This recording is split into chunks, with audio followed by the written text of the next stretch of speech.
உன் பிள்ளைக்கு கல்யாணம் ஆகாதுன்னு சொன்னாங்கல்ல, அவங்க கண்ணுக்கு முன்னாடி ராஜா வீட்டு கல்யாணம் போல கர்த்தர் நடத்தி காமிக்க போறாரு.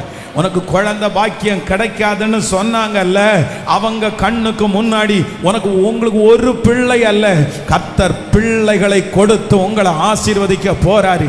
இந்த கடன்ல இருந்து இவன் வெளியே வரமாட்டான் அப்படின்னு சொன்னாங்கல்ல, அவங்க முன்னாடி நீங்க கடன் கொடுக்கிறவர்களாய் கர்த்தர் உங்க கையை ஆசீர்வதிக்கிறதுக்கு கர்த்தர் வல்லவராய் இருக்கிறார்.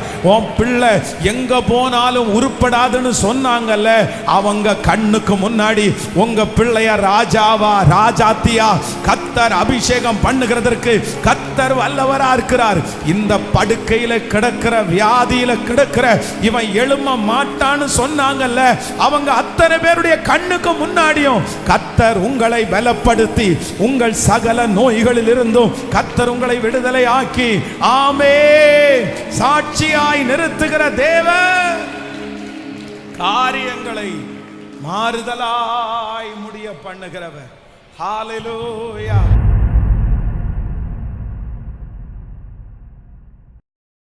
நாம் ஒவ்வொருவருக்கும் கொடுக்கிற நல்ல வாக்குத்தத்தம் என்னன்னா, காரியம் மாறுதலாய் முடிந்தது. காரியம் மாறுதலாய் முடிந்தது. உங்களுடைய என்னுடைய வாழ்க்கையிலே சத்துரு விதைத்திருக்கிற அத்தனை எதிர்மறையான காரியங்களையும் கர்த்தர் மாறுதலாய் முடிய பண்ண போகிறார். உங்களுக்கு விரோதமாய் எழும்பி இருக்கிற ஆயுதங்கள் அது மாறுதலாய் முடிய போகிறது. உங்களுக்கு எதிராய் எழும்பி இருக்கிற அந்த வியாதியினுடைய கொடுமையை கர்த்தர் நீக்கி கர்த்தர் வாக்கு கொடுக்கிறார். காரியம் மாறுதலாய் முடிந்தது. ஆமென். ஆண்டவருடைய பிள்ளைகளே, இந்த இடத்துல ஆமான் என்கிற ஒரு துஷ்ட மனிதன் எழும்பி அகாஸ்வேரு ராஜாவினிடத்துல போய் சொல்றான், இல்ல நம்முடைய தேசத்துல ஒரு வித்தியாசமான கூட்டம் பரம்பி இருக்கிறது, இவங்க ரொம்ப வித்தியாசமானவர்களா இருக்கிறாங்க, இவங்களை நம்ம உயிரோட விட்டுட்டோம் அப்படின்னு சொன்னா நம்முடைய ராஜ பதவிகளுக்கு இல்லைன்னா நம்முடைய பிள்ளைகளுக்கு ரொம்ப கஷ்டமாகும், அதனால இவர்கள் எல்லாரையும் நம்ம அழிச்சே ஆகணும்னு சொல்லி ஆமான் என்கிற ஒரு துஷ்ட மனிதன் ராஜாவினிடத்துல போய் ராஜாவினுடைய கையெழுத்தினாலே ஒரு நல்ல லெட்டரை எழுதி அதுல கீழே அவருடைய முத்திரையை பதித்து அநேக நபர்களை வச்சு ஒவ்வொரு கிட்டத்தட்ட 127 நாடுகள், அத்தனை நாடுகளுக்கும் இந்த லெட்டர் போய் சேர்ந்தாச்சு. அதுல ஒரு மிகப்பெரிய ஆச்சரியமான ஒன்று என்னன்னா, வேதத்திலே இந்தியா தேசம் என்கிற தேசத்தை குறிப்பிடப்பட்டிருக்கிற ஒரு புத்தகம் இந்த எஸ்தரின் புஸ்தகம். ஆமென். நம்முடைய நாட்டையும் சேர்த்து இந்து தேசம் முதல் எத்தியோப்பியா தேசம் வரைக்கும். அப்போ ஆண்டவருடைய பிள்ளைகளே, இந்த இடத்துல அந்த லெட்டர் எல்லா இடங்களிலும் இப்ப போய் சேர்ந்தாச்சு.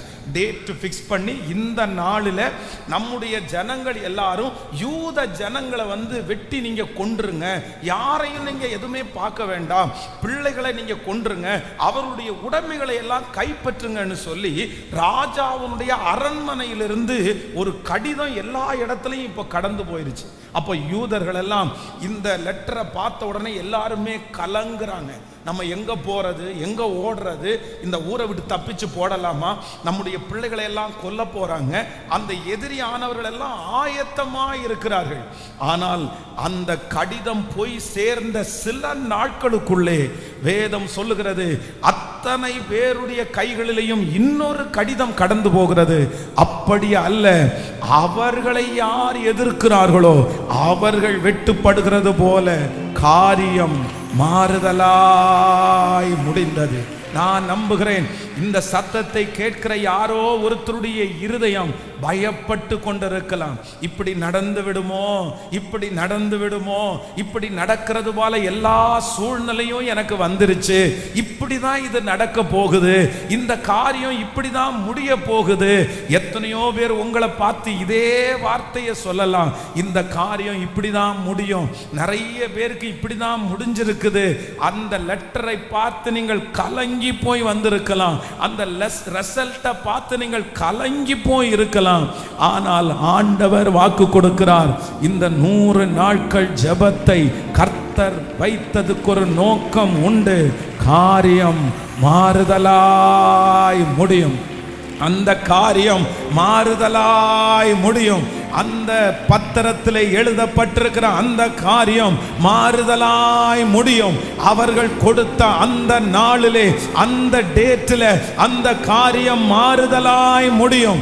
அந்த ரிசல்ட் மாறுதலாய் முடியும். அந்த பிரச்சனை மாறுதலாய் முடியும். கரங்களை தட்டி ஆமோதிக்கிற ஒவ்வொரு பிள்ளைகளுக்கும் அது சாதகமாய் முடியும் என்று கர்த்தர் வாக்கு கொடுக்கிறார். நல்ல கரங்களை தட்டி முழு பலத்தோடு ஆமென். அது உங்களுக்கு பாதகமாய் அல்ல, அது உங்களுக்கு எதிராய் அல்ல. ஆமென். அது உங்களுக்கு விரோதமாய் அல்ல, அது நமக்கு சாதகமாய் முடிய போகிறது. காரியங்களை மாறுதலாய் முடிய பண்ணுகிற கர்த்தர் நம்மோடு கூட இருக்கிறார். ஆமென். காரியங்கள் வாய்க்க பண்ணும் கர்த்தர் என்னோடு இருக்கின்றார். பெயர் சொல்லி அழைக்கும் நல் கர்த்தர் கடைசி வரை நடத்தி செல்வார். காரியங்கள் வாய்க்க பண்ணும் கர்த்தர் என்னோடு இருக்கின்றார். பெயர் சொல்லி அழைக்கும் நல் கர்த்தர் கடைசி வரை நடத்தி செல்வார். பாடுவோம். காரியம் வாய்க்கும் அந்த நேரத்தில் கர்த்தரால் காரியம் வாய்க்கும். காரியம் வாய்க்கும் அந்த நேரத்தில் கர்த்தரால் காரியம். கைகளை மேலத்தை. காரியம் வாய்க்கும் அந்த நேரத்தில் கர்த்தரால் காரியம் வாய்க்கும். காரியம் வாய்க்கும் அந்த நேரத்தில் கர்த்தரால் காரியம் வாய்க்கும். என் கண்ணீரை துடைத்திடும் கர்த்தர் எனக்குள் வசிக்கின்றார். என் கண்ணீரை துடைத்திடும் எனக்குள் வசிக்கின்றார்.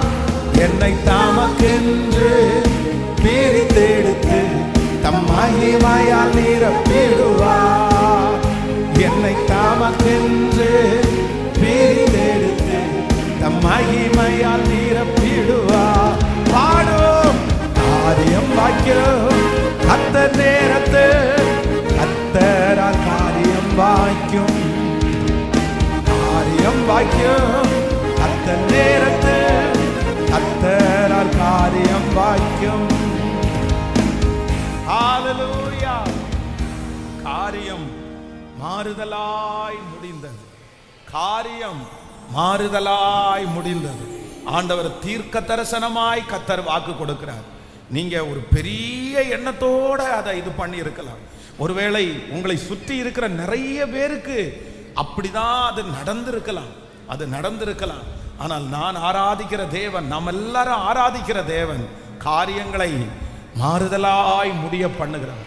இந்த உலகத்தில் இருக்கிற எந்த மனுஷனும் உனக்கு இப்படிதான் முடியுன்ற ரிசல்ட்டை நமக்கு தரவே முடியாது.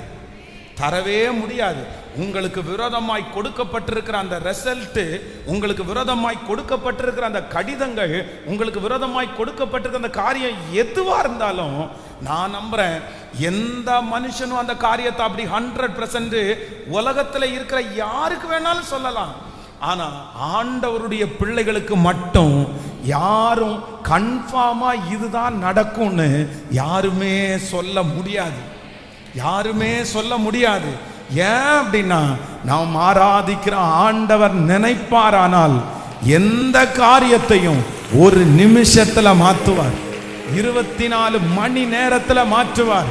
ஒரு மாசத்துக்குள்ள ஆண்டவர் மாற்றுவார். ஆண்டவராலே மாற்ற முடியாதது என்று ஒன்றுமே இல்லை. எத்தனை பேர் விசுவாசிக்கிறீர்கள்? இதற்கு என்னுடைய வாழ்க்கையிலே மறக்கவே முடியாத ஒரு சாட்சி என்ன அப்படின்னு சொன்னா, இந்த திருச்சபை வந்து அந்த இடத்துல பலிபீடம் இருக்கும்போது அதுல மறக்கவே முடியாது. 21 நாள் ஜெபம் நடந்துட்டு இருக்குது. அந்த 21 நாள் ஜெபம் நடந்துட்டு இருக்கும்போது இந்த ரயில்வே கேட்டு, ரயில்வே ரோடு வந்து அப்ப கேட் இங்க இருந்துச்சு. அதுல வந்து தற்கொலை செய்து கொள்ளுகிறதற்காக ஒருத்தர் வந்தாங்க. அப்போ இங்க வந்து இந்த ஆராதனுடைய சத்தம் அந்த ரயில் ரோடுக்கு கேட்டுருச்சு. அந்த பாட்டை கேட்ட உடனே என்னமோ இதுக்குள்ள போலாம் அப்படின்னு சொல்ற ஒரு உணர்வு. அவங்க வந்தாங்க, வந்து அந்த ஜெபம் முடிய முடிய வந்து ரொம்ப அழுதுட்டு இருந்தாங்க. அப்போ அவங்கள பார்த்து கேட்டேன், என்ன பிரச்சனை அப்படின்னு கேட்டால், அவங்களுக்கு 2 மகள்கள். ஒரு மகள் வந்து திருமணம் பண்ணி கொடுத்து, ஒரு பையன். அந்த கணவனார் வந்து டைவர்ஸ் லெட்டர் கொடுத்து கிட்டத்தட்ட 1 இயரா அந்த டைவர்ஸ் விஷயம் நடந்துட்டு இருக்குது. அவ்வளோதான், கடைசி வந்து இவங்க பிரிகிறாங்கன்னு சொல்லி இன்னும் ஒரு 4 நாளைக்குள்ள டைவர்ஸ் நோட்டீஸ் அவங்களுக்கு வரப்போகுது. இல்லை, என் பிள்ளை ஏற்கனவே இன்னொரு பிள்ளை கல்யாணம் ஆகாமல் இருக்குது, இந்த பிள்ளைக்கும் இப்படி வீட்டில் வந்து உட்கார்ந்தா நான் என்ன பண்ணுவேன் அப்படின்னு முடியவே முடியாது, என் பிள்ளை டைவர்ஸ் ஆன மாதிரி தான் அப்படின்னு கண்ணீரோடு அவங்க அழுறாங்க. அப்பதான் நான் சொன்னேன், இல்லை இல்லை இல்லை, ஆண்டவரால் மாற்ற முடியாதது ஒன்றுமே இல்லை. கர்த்தர் நினைச்சார்னா உங்க பிள்ளைய வந்து ஒன்று சேர்க்கிறதுக்கு முடியும்னு சொன்னோன்னு அந்த அம்மா சொன்னாங்க, பாஸ்டர் யாரு நினைச்சாலும் முடியாது, ஆண்டவரே நினைச்சா முடியாதுன்னு ஒரு ஊழியக்காரர் தீர்க்க தரிசனமே சொல்லிட்டாரு, முடியவே முடியாதுன்னாங்க. நான் சொன்னேன், யாரும் முடியாதுன்னா தேவனால் கூடாத காரியம் ஒன்றும் இல்லை. பாருங்க, அந்த 4 டேஸுக்குள்ள அந்த டைவர்ஸ் ஆகிறதுக்கு 4 நாள் இருக்குது. அந்த 2 நாள்ல ஆண்டவர் செஞ்ச அற்புதம். அடுத்த நாட்களிலே இந்த பொண்ணோட அப்பா வந்து இந்த சிவானந்த காலனி பக்கத்தில் இருக்கிற இடத்துல வண்டியில போயிட்டு இருக்கும்போது ஒரு ஆக்சிடென்ட் ஆகி கீழே விழுறாரு. அவர் அன்கான்சியஸ் ஆயிட்டாரு. அவருடைய போனை எடுத்து ரோட்ல போற ஒருத்தர் வந்து ஒரு கால் பண்றாரு. அந்த நம்பர் கரெக்டா தன்னுடைய மருமகனுக்கு போகுது. அந்த மருமகன் தெரியாம போனை எடுக்கிறாரு. அந்த மருமகன் இடத்துல, சார் இந்த மாதிரி யாரோ ஒருத்தர் நடு ரோட்ல விழுந்து கிடக்குறாங்க, இவங்களை பக்கத்துல இந்த கொங்குநாடு ஹாஸ்பிட்டல் அட்மிட் பண்றோம், நீங்க அவங்களுக்கு சொல்லிருங்கன்னு சொல்றாங்க. இவர் தேடி பார்த்தா மாமனாருடைய நம்பர். இதுவரைக்கும் கிட்டத்தட்ட 1 இயரா தன்னுடைய மனைவியின் இடத்துல பேசாதவர் அவளுக்கு போன் பண்றாரு. ஃபோன் பண்ணும்போது இவங்களுக்கு ஆச்சரியமா இருக்கு, அவருடைய ஃபோன்ல இருந்து வருது. அவர் சொல்றாரு, இந்த மாதிரி உங்க அப்பா இடையில ஆக்சிடென்ட் ஆச்சாமா, இந்த மாதிரி ஹாஸ்பிட்டல் அட்மிட் பண்ணியிருக்கிறாங்க, நீங்க போய் பாருங்கன்னு சொல்லிட்டு கட் பண்ணிடுறாரு. கட் பண்ணிட்டு இவங்க 2 பேரும் அம்மாவும் பிள்ளையும் கிளம்பி ஹாஸ்பிட்டலுக்கு போறாங்க, கொங்குநாடு ஹாஸ்பிட்டலுக்கு. இது நடந்த சம்பவம் என் கண்ணுக்கு முன்னாடி. 2 பேரும் கிளம்பி ஹாஸ்பிட்டலுக்கு போறாங்க. இந்த பையனுடைய அம்மா அப்பா சொந்த முறை பொண்ணு முறை பையன் அப்படின்னா இங்க படுத்து கிடக்கிற ஐயாவுடைய தங்கச்சி தான் அவங்க. இவங்க என்ன சொல்றாங்கன்னா, என்னதான் இருந்தாலும் என் ரத்த சம்பந்தமான உறவு, நான் போய் பார்க்கலன்னா நல்லா இருக்குது, இவ்வளவு கேள்விப்பட்டதுக்கு அப்புறம் எப்படி போகாம இருக்கிறது அப்படின்னு சொல்லிட்டு அவங்க அம்மா அப்பா 2 பேரும் கிளம்பி ஹாஸ்பிட்டலுக்கு வரும்போது வண்டி ஓட்டுறதுக்கு ஆள் இல்லை. உடனே தன்னுடைய பையனை பார்த்து சொல்றாங்க, ஒன்றும் இல்லைப்பா, எங்களை கொண்டு வந்தா அந்த ஹாஸ்பிட்டல் வாசல்ல மட்டும் நீ இறக்கி விட்டுட்டு போயிருப்பா அப்படின்னு சொன்ன உடனே இந்த பையன் கார் ஓட்டிட்டு வரான். ஹாஸ்பிட்டல் வாசல்ல கொண்டு வந்து அவங்கள நிப்பாட்டின உடனே அந்த அப்பா சொல்றாரு, ஏப்பா அவ்வளோ தூரத்துல இருந்து ஹாஸ்பிட்டல் வாசல் வரைக்கும் வந்துட்டேல்லப்பா, அந்த மனுஷன் செத்துக்கிட்டு போயிட்டாரு அப்படின்னு சொன்னா நல்லா இருக்காதுப்பா, ஒரு எட்டு உள்ள வந்து பார்த்துட்டு மட்டும் போயேன் அப்படின்னு சொன்ன உடனே அப்பா அவனுடைய பேச்சை தட்டாம அந்த பையன் ஹாஸ்பிட்டலுக்குள்ள ஐசியூல வர்றான். இந்த பையன் அம்மா அப்பா ஐசியூக்குள்ள வர்றாங்க. அந்த அப்பா ஐசியூல இருக்கிறாரு, அந்த பொண்ணு அவங்க அம்மா இருக்கிறாங்க. இவங்க 2 பேரும் ஒரு வருடம் தாண்டி கணவன் மனைவி 2 பேரும் ஒன்னா பாக்குறாங்க. பார்த்த உடனே என்னன்னே தெரியல, இந்த பொண்ணு அழுது அவருக்கு ஒரு இரக்கம் வந்துருச்சு. அவ்வளவுதான், அந்த ஹாஸ்பிட்டல்லையே 2 பேரும் கை கோர்த்து நம்ம இனி ஏன் பிரியணும்னு நினைச்சு அந்த டைவர்ஸ் நோட்டீஸை கிழிச்சு போட்டுட்டு 2 பேரும் ஒன்றாகி இன்றைக்கு அவங்க ஈரோடுல 2 பேரும் ஃபேமிலியா இருக்கிறாங்க. ஒரு குழந்தைக்கு ஆண்டவர் 2 குழந்தை கொடுத்து அந்த ஃபேமிலியை கர்த்தர் சந்தோஷமா வச்சிருக்கிறாரு. நான் நம்புறேன், இந்த சத்தத்தை கேட்கிற அன்பு ஆண்டவருடைய பிள்ளைகளே, கர்த்தர் வாக்கு கொடுக்கிறார், உன் காரியங்களை மாறுதலாய் நான் முடிய பண்ணுவேன். அவர்கள் சொன்ன சாபத்தை ஆண்டவர் மாறுதலாய் முடிய பண்ணுவார். உங்களுக்கு விரோதமாய் எழும்பி இருக்கிற அந்த மனிதனை கர்த்தர் மாறுதலாய் முடிய பண்ணுவார். என் தேவனாகிய கர்த்தர் காரியங்களை மாறுதலாய் முடிய பண்ணுகிறவர். ஹல்லேலூயா. தானியேலை குறித்து வேதத்துல வாசிக்கும் போது ரொம்ப அழகாய் ஆண்டவர் ரொம்ப அழகா ஒரு வாக்குத்தத்தத்தை கர்த்தர் தராரு. தானியேலை இந்த நாளிலே சிங்கக்கபியில போடணும்னு சொல்லி ஆமென் ஒரு கட்டளை புறப்படுகிறது. அது ராஜாவுக்கு அப்ப தெரியல, கொஞ்ச நாள் தாண்டி தான் தெரியுது. அப்போ ராஜா வந்து அந்த காரியத்தை வந்து சொல்றாரு, இந்த மாதிரி ஒன்ன சிங்கக்கபியில போடுறோன்னு தெரியலப்பா, தெரிஞ்சிருந்தா கண்டிப்பா நான் சைன் போட்டிருக்க மாட்டேன், ஆனா நான் போட்ட சைனை என்னாலே மாத்தவே முடியாது அப்படின்னு அவங்க ராஜா சொல்றாரு. ஆனா வேதம் சொல்லுது, ராஜாவுடைய சைனை ராஜா தான் மாத்த முடியாது, ராஜாவுடைய சைனை சுத்தி இருக்கிறவங்க தான் மாத்த முடியாது. ஆனா பரலோக ராஜாவால தாவீது தானியேலுக்கு விரோதமா இருக்கிற அந்த கையெழுத்தை பரலோகத்தின் ராஜா மாற்றி காரியங்களை மாறுதலாய் முடிய பண்ணினார். நல்ல விசுவாசத்தோட கரங்களை தட்டி, மாற்ற முடியாத, டாக்டர்களால் மாற்ற முடியாத கையெழுத்தை, ரிசல்ட்டை என் தேவன் எனக்காக மாற்ற வல்லவர். காரியங்களை மாறுதலாய் முடிய பண்ணுகிற கர்த்தர் நல்லவர். அவராலே மாற்ற முடியாத காரியம் என்று ஒன்றுமே இல்லை. ஹல்லேலூயா. 2 கரங்களை மேல உயர்த்தி ஒரு 10 டைம் ஆவது இந்த வாக்குத்தத்த வசனத்தை திரும்ப திரும்ப சொல்ல போகிறோம். உன் பிள்ளைக்கு கல்யாணம் ஆகாதுன்னு சொன்னாங்கல்ல, அவங்க கண்ணுக்கு முன்னாடி ராஜா வீட்டு கல்யாணம் போல கர்த்தர் நடத்தி காமிக்க போறாரு. உனக்கு குழந்தை பாக்கியம் கிடைக்காதுன்னு சொன்னாங்கல்ல, அவங்க கண்ணுக்கு முன்னாடி உங்களுக்கு ஒரு பிள்ளை அல்ல, கர்த்தர் பிள்ளைகளை கொடுத்து உங்களை ஆசீர்வதிக்க போறாரு. இந்த கடன்ல இருந்து இவன் வெளியே வரமாட்டான் அப்படின்னு சொன்னாங்கல்ல, அவங்க முன்னாடி நீங்க கடன் கொடுக்கிறவர்களாய் கர்த்தர் உங்க கையை ஆசீர்வதிக்கிறதுக்கு கர்த்தர் வல்லவராய் இருக்கிறார். உன் பிள்ளை எங்க போனாலும் உருப்படாதுன்னு சொன்னாங்கல்ல, அவங்க கண்ணுக்கு முன்னாடி உங்க பிள்ளைய ராஜாவா ராஜாத்தியா கர்த்தர் அபிஷேகம் பண்ணுகிறதற்கு கர்த்தர் வல்லவரா இருக்கிறார். இந்த படுக்கையில கிடக்கிற, வியாதியில கிடக்கிற இவன் எழும்ப மாட்டான்னு சொன்னாங்கல்ல, அவங்க அத்தனை பேருடைய கண்ணுக்கு முன்னாடியும் கர்த்தர் உங்களை பலப்படுத்தி உங்கள் சகல நோய்களில் இருந்தும் கர்த்தர் உங்களை விடுதலை ஆக்கி ஆமென் சாட்சியாய் நிறுத்துகிற தேவன். காரியங்களை மாறுதலாய் முடிய பண்ணுகிறவர். ஹல்லேலூயா. காரியங்களை மாறுதலாய் முடிய பண்ணுகிறவர், காரியங்களை மாறுதலாய் முடிய பண்ணுகிறவர், காரியங்களை மாறுதலாய் முடிய பண்ணுகிறவர். நான் ஆராதிக்கிற தேவன் எப்பேற்பட்ட காரியத்தையும் மாறுதலாய் மாறுதலாய் அதை தலைகீழாய் மாற்றுவதற்கு கர்த்தர் வல்லவர். ராஜாக்களை தள்ளி ராஜாக்களை ஏற்படுத்துகிற கர்த்தர். எத்தனை பேர் விசுவாசிக்கிறீர்கள்? உங்க முழங்கால் எப்படிப்பட்ட மனிதனையும் மாற்றும், எப்படிப்பட்ட சட்டத்தையும் மாற்றும். ஹல்லேலூயா. மதமாற்ற தடை சட்டம் என்கிற ஒரு தடை சட்டம் தமிழ்நாட்டில் போடப்படும் போது அநேகர் கொடுத்த பேட்டி என்ன தெரியுமா? இனி கிறிஸ்தவமே இருக்காது, இனி திருச்சபைகளே இருக்காது, இனி யாருமே கிறிஸ்தவத்துக்குள்ள வரவே மாட்டாங்க அப்படின்னு நிறைய பேர் பேட்டி கொடுத்தாங்க.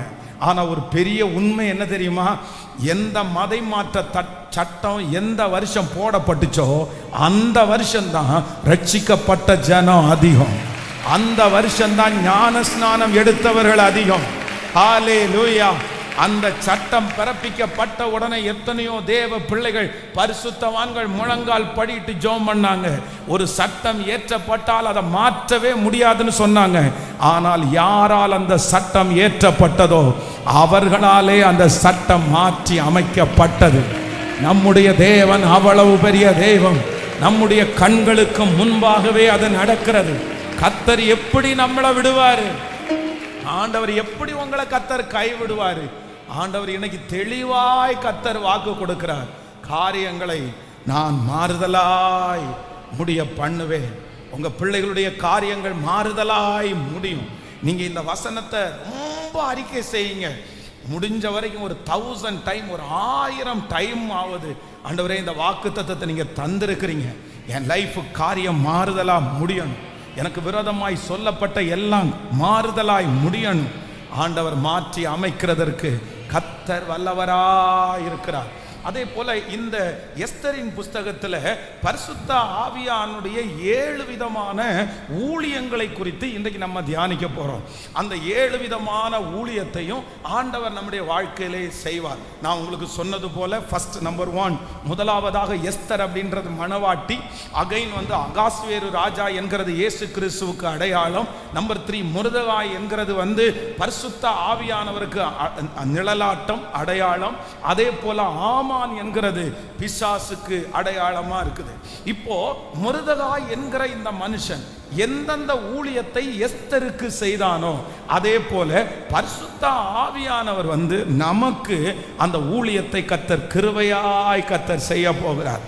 நம்பர் 1, முதலாவதாக எடுத்து வாசிக்கலாம். ஃபர்ஸ்ட் ஒரு வசனத்தை வாசிக்கலாம். நம்ம எஸ்தரின் புஸ்தகத்தினுடைய 2ஆம் அதிகாரத்தினுடைய 7வது வசனத்தை வாசிக்கலாமா?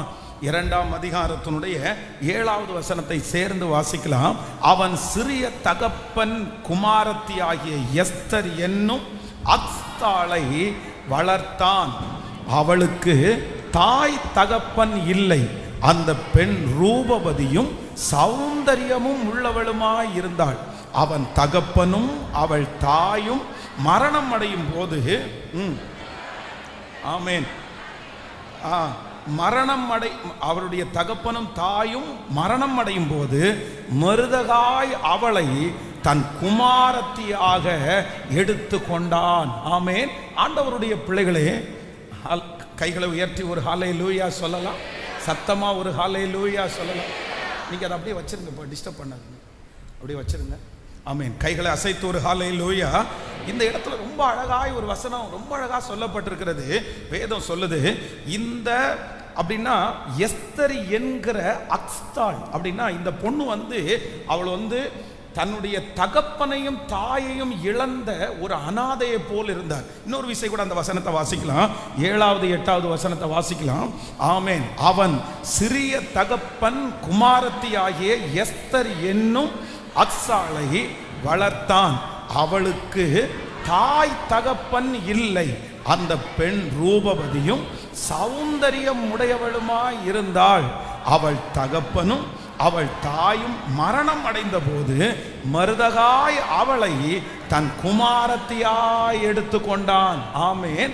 தகப்பனும் தாயும் 2 பேரும் இல்லாத ஒரு அனாதையை போல இருந்த ஒரு பிள்ளையை வேதம் சொல்லுகிறது. அதாவது மருதகாய் பரிசுத்த ஆவியானவருக்கு நிழலாட்டமாய் இருக்கிற அந்த மருதகாய் என்ன பண்ணினார் அப்படின்னு சொன்னா, அக்சாள் என்கிற இந்த பிள்ளைய எஸ்தராக அவர் வளர்த்துகிறார். அப்படின்னா அஸ்தாள் என்று சொன்னால் இழந்தவள் அப்படின்னு அர்த்தம். ஆனா எஸ்தர் அப்படின்னு சொன்னா ஸ்டார் அப்படின்னு அர்த்தம். ஹல்லேலூயா. நான் நம்புகிறேன் பரிசுத்த ஆவியானவர் உங்களுக்கும் எனக்கும் ஒரு ஊழியத்தை கர்த்தர் செய்ய போறாரு.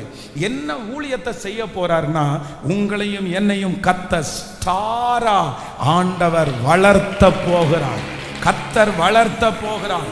மொர்தெகாய் எப்படி எஸ்தரை ஒரு ஸ்டாரை போல வளர்த்தினாரோ, தன் தகப்பனை இழந்த சோகம் மறக்கிற அளவிற்கு, தன் தாய் இல்லை என்கிற அந்த உணர்வே இல்லாத அளவிற்கு தாயாய் தகப்பனாய் இருந்து செல்லமாய் அழகாய் ரூபவதியாய் எப்படி அந்த மொர்தெகாய் அந்த பிள்ளையை தன்னுடைய மகளாய் ஏற்றுக்கொண்டு தன்னுடைய பிள்ளையாய் ஏற்றுக்கொண்டு எப்படி அந்த மொர்தெகாய் வளர்த்தாரோ, ஆவியானவர் நமக்கு வாக்கு கொடுக்கிறார், உங்களையும் என்னையும் கர்த்தர் வளர்க்க போகிறார். உங்க குடும்பத்தை கர்த்தர் வளர்க்க போகிறார். நம்முடைய பிள்ளைகளை ஆண்டவர் வளர்க்க போகிறார். நம்முடைய ஊழியத்தை கர்த்தர் வளர்க்க போகிறார். உங்களுடைய வருமானத்தை ஆண்டவர் வளர்க்க போகிறார். நான் நம்புகிறேன் பரிசுத்த ஆவியானவர் ஒரு பெரிய ஊழியத்தை கர்த்தர் செய்ய போகிறார். நானே உன்னை வளர்ப்பேன், நானே உன்னை வளர்ப்பேன். இதுவரையிலையும் ஒரு வளர்ச்சியையும் பார்க்காத நீங்கள் இந்த ஜெபத்திற்கு பிற்பாடு ஒரு வளர்ச்சியை பார்ப்பீர்கள். கர்த்தர் வளர்த்துகிறதை பார்ப்பீர்கள். ஆண்டவர் எத்தனை பேருக்கு விதை விதைக்கப்பட்டிருக்கிறதோ இந்த ஜெபம் அவர்களை மீண்டும் வளர்த்தும் என்று கர்த்தர் வாக்கு கொடுக்கிறார். ஹalleluya. பரிசுத்த ஆவியானவர் செய்ய போகிற இந்த முதல் ஊழியத்திற்காக எல்லாரும் ஜெபிக்க போறோம். ஆண்டவர் என்ன பண்ண போறாருன்னா கர்த்தர் வளர்த்த போகிறார்.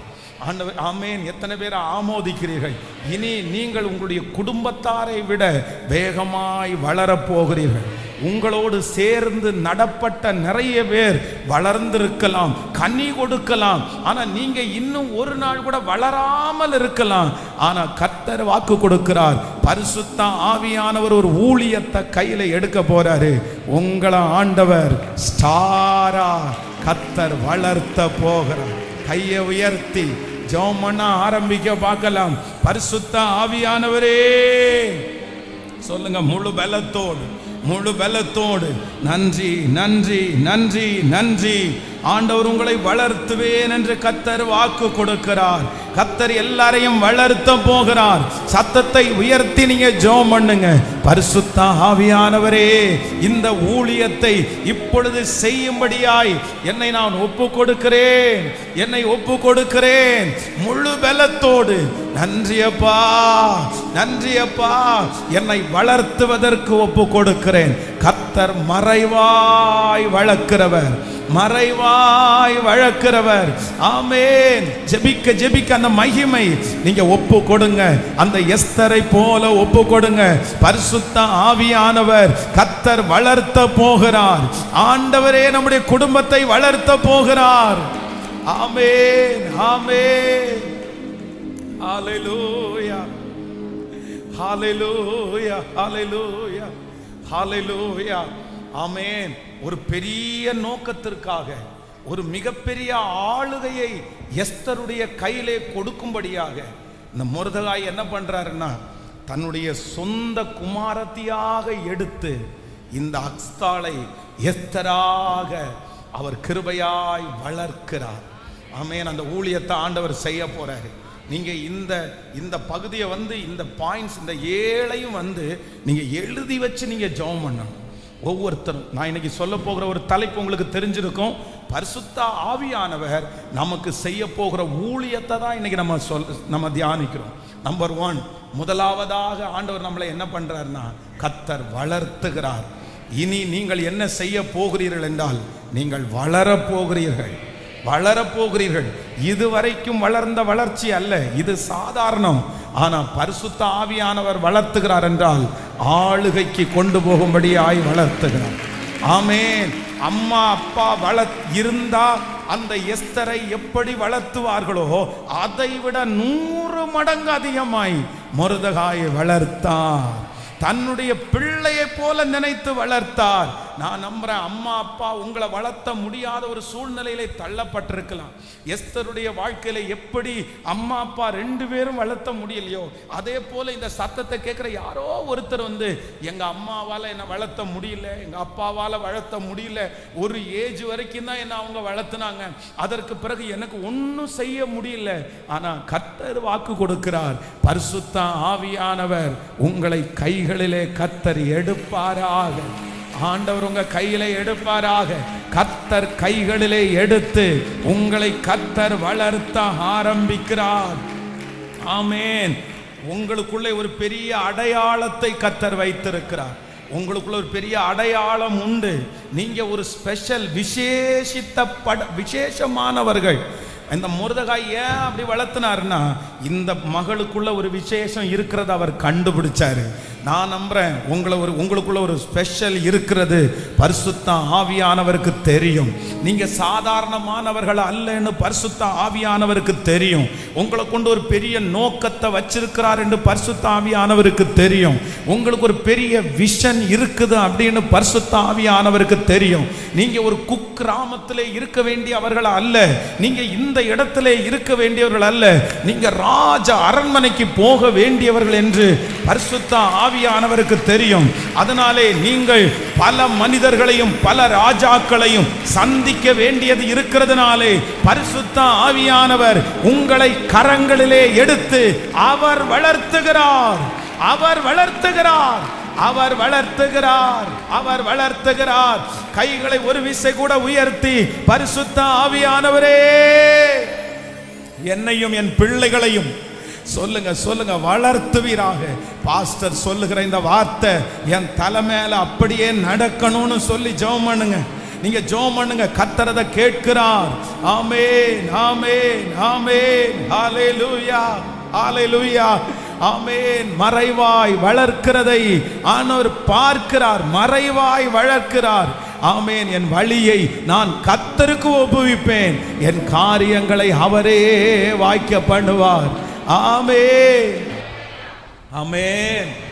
பரிசுத்த ஆவியானவர் முதல் நமக்குள்ளே செய்கிற ஃபர்ஸ்ட் ஊழியம் என்ன அப்படின்னு சொன்னா, ஆமென், தன்னுடைய தகப்பனாரும் தாயாரும் இறந்த ஒரு பிள்ளையை எடுத்து, அக்சால் என்கிற ஒரு பெண்ணை எடுத்து எஸ்தராக அவர் ஸ்டாரா அவர் வளர்த்துகிறார். நம்ம கேட்க வேண்டியது ஒன்று, அப்படிதான். பரிசுத்த ஆவியானவரே, பரிசுத்த ஆவியானவரே எனக்குள்ள வந்து என்ன பண்ணுங்க அப்படின்னு சொன்னா, வளர்த்துங்க. அது வளர்த்தும் போது சாதாரணமான நோக்கத்திற்காக வளர்த்தல, வளர்த்தும் போதே அவர் எப்படி வளர்த்துறாரு அப்படின்னு சொன்னா, இது ஏன் என்னுடைய சகோதரனுடைய பிள்ளை தானே அப்படின்னு நினைச்சு வளர்த்தல. இவளை வளர்த்து நம்ம என்ன பண்ண போறோம் அப்படின்னு நினைச்சும் வளர்த்தல.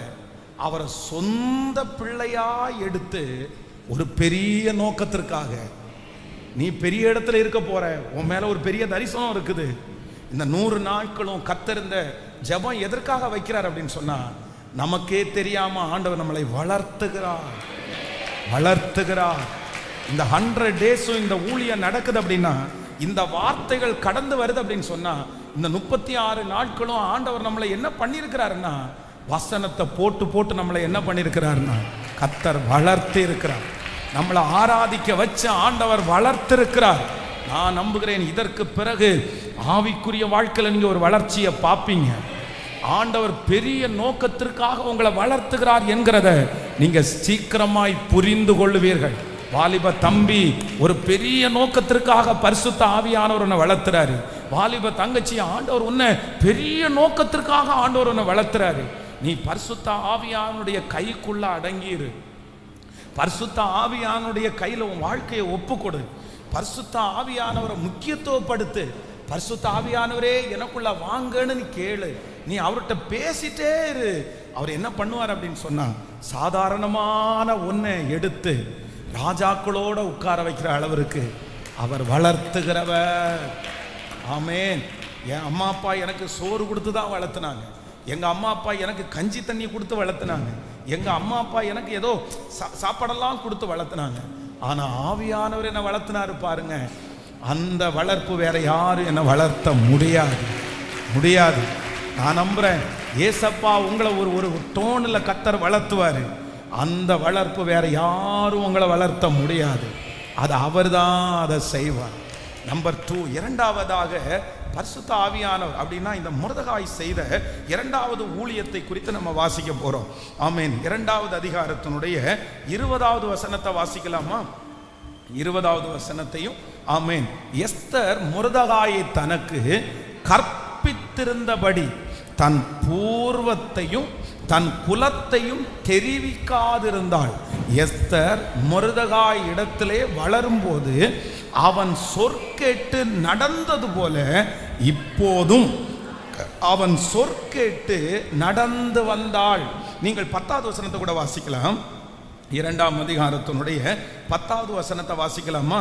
10வது வசனத்தை, எஸ்தரோ வென்றால் தன் குலத்தையும் தன் பூர்வத்தரத்தையும் குறித்து அறிவிக்காதிருந்தாள். மொர்தெகாய் அதை தெரிவிக்க வேண்டாம் என்று அவளுக்கு கற்பித்திருந்தான். கவனிங்க ஆண்டவருடைய பிள்ளைகளே, இரண்டாவதாக இப்ப என்ன நடக்குது அப்படின்னு சொன்னா, இந்த எஸ்தர் ராஜாவினுடைய இடத்துக்கு போயிட்டாங்க. இப்போ ராஜாவினுடைய இடத்துல ஒரு மிகப்பெரிய ப்ராப்ளம் நடந்துட்டு இருக்குது. அப்படின்னா பிசாசு அப்படின்னு சொன்னா, இந்த ஆமான் என்கிற துஷ்ட மனுஷன் போய் என்ன சொல்றான்னா, இந்த மாதிரி ஒரு கிரவுட் இருக்குது, அவங்க யூத குலத்தை சேர்ந்தவங்க, இந்த யூத குலத்தை சேர்ந்தவங்க எல்லாம் இங்க ஆளுகை செஞ்சுட்டு இருக்காங்கன்னு இவர்களை குறித்து ஒரு தப்பான செய்தியை இப்ப அரண்மனையில இந்த பிசாசு பரப்பி விட்டுட்டான். இப்போ இந்த அரண்மனையில இந்த யூதர்கள் எல்லாம் இந்த நாளில் இந்த டேட்ல மரணம் அடையணும்னு ஒரு லெட்டர் போயிருக்குது. எஸ்தரும் எந்த குலத்தை சேர்ந்தவள் சொல்லுங்க? யூத குலத்தை சேர்ந்தவள். அப்போ யூத குலத்தை சேர்ந்த எல்லாருமே சாகணும்னு எழுதப்பட்டிருக்கிற லெட்டர் யாருக்கும் சொந்தம்? இப்போ எஸ்தருக்கும் சொந்தம். அப்போ சாகணும்னா யாரைதான் கொல்லணும்? எஸ்தரையும் கொண்டுதான் ஆகணும். எஸ்தரும் மடிஞ்சுதான் ஆகணும். ஏன்னா லெட்டர் போடப்பட்டுச்சுல்ல, லெட்டர்ல சைன் போடப்பட்டிருக்குல்ல. இப்போ இந்த இடத்துல என்ன பண்ணணும் அப்படின்னு சொன்னா, தான் யூத குலம் என்கிறத அவங்க வெளியே தெரிவிக்க கூடாது. அப்போ மொர்தெகாய் தன்னுடைய வீட்டில் வளரும் போது எஸ்தரை பார்த்து என்ன சொல்லியிருந்தார் அப்படின்னு சொன்னா, இதை பாரு, நீ எங்க போனாலும் நீ யாரு அப்படின்ற ரகசியத்தை நீ யார்கிட்டையும் என்ன பண்ண வேண்டாம், நீ சொல்லாத அப்படின்னா. பரிசுத்த ஆவியானவர் இரண்டாவது நமக்கு செய்கிற இரண்டாவது ஊழியம் என்ன அப்படின்னு சொன்னா, அவர் நமக்கு கற்றுக் கொடுக்கிறார். நமக்கு கற்றுக் கொடுக்கிறார், சொல்லி கொடுக்கிறார். நீங்க எதை சொல்லணும், எதை சொல்லக்கூடாது, யாரிடத்துல என்ன சொல்லணும், யாரிடத்துல என்ன சொல்லக்கூடாது என்கிறதை பரிசுத்த ஆவியானவர் கற்றுக் கொடுக்கிற ஊழியத்தை கர்த்தர் நமக்கு செய்கிறார். இந்த சத்தத்தை கேட்கிற ஆண்டவருடைய பிள்ளைகளே, ஒருவேளை நீங்க நிறைய பேர் சிக்கினது உங்களுடைய காரியத்தை நீங்க சொல்ல தெரியாம சொன்னதுனால நீங்க நிறைய பேர் ஆசீர்வாதத்தை இழந்திருக்கலாம். சொன்னதுக்கு அப்புறம் நிறைய பேர் நீங்க யோசிச்சிருக்கலாம், ஐயோ நான் இப்படி சொல்லிட்டேனே. இந்த உலகத்திலேயே மிக கவனமான ஒரு வாழ்க்கை வாழ்றவங்க என்ன பண்றதுன்னா, சில காரியத்தை நம்ம மறைக்க வேண்டியது இருக்குது. சில காரியத்தை நம்ம வெளியே சொல்லவே கூடாது, சில காரியத்தை மட்டும்தான் சொல்லணும். இத குறிச்ச ஒரு ஞானம் ஒரு தேவனுடைய பிள்ளைக்கு ரொம்ப அவசியமான ஒன்று. சிம்சோனை குறித்து வேதம் சொல்லுது, சிம்சோனுடைய மகாபலம் எதிலே உண்டாயிருக்குதுன்னு யாருக்குமே என்ன பண்ணக்கூடாது, சொல்லக்கூடாது. அதுதான் ரூல்ஸ். ஆனா என்றைக்கு தன்னுடைய இருதயத்தில் இருக்கிற, இல்லைன்னா தன்னுடைய பலன் எதிலே இருக்கிற என்கிற ரகசியத்தை என்னைக்கு சொன்னானோ அன்னைக்கே அவனுடைய வாழ்க்கையில வந்துச்சு. அவ்வளவுதான், எல்லாத்தையும் இழந்துட்டான். நீங்க எசேக்கியா ராஜாவை வேதத்துல வாசிச்சு பாருங்க. ஆண்டவர் அவனுடைய வாழ்க்கையில நிறைய, அந்த அரண்மனையில இருக்கிற நிறைய ஆசீர்வாதத்தை இழந்துட்டான். காரணம் என்ன அப்படின்னு சொன்னா, அந்நிய நாட்டு ராஜா தன்னுடைய ராஜ்யத்துக்குள்ள வரும்போது அவருக்கு காமிச்சு கொடுக்க வேண்டாதது எல்லாத்தையும் காமிச்சுட்டான்.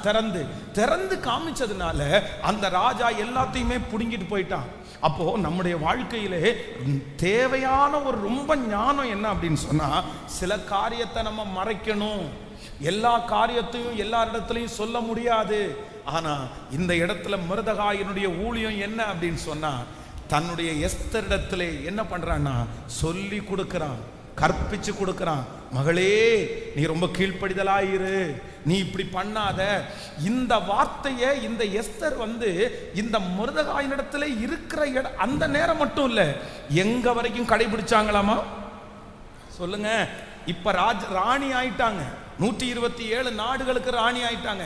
இனி போய் மொர்தெகாயினுடைய வார்த்தைக்கு எதுக்கு கீழ்ப்படியணும்? ஏன் எனக்கு ஞானம் வரலையா, எனக்கு தெரியாதா அப்படின்னு சொல்லல.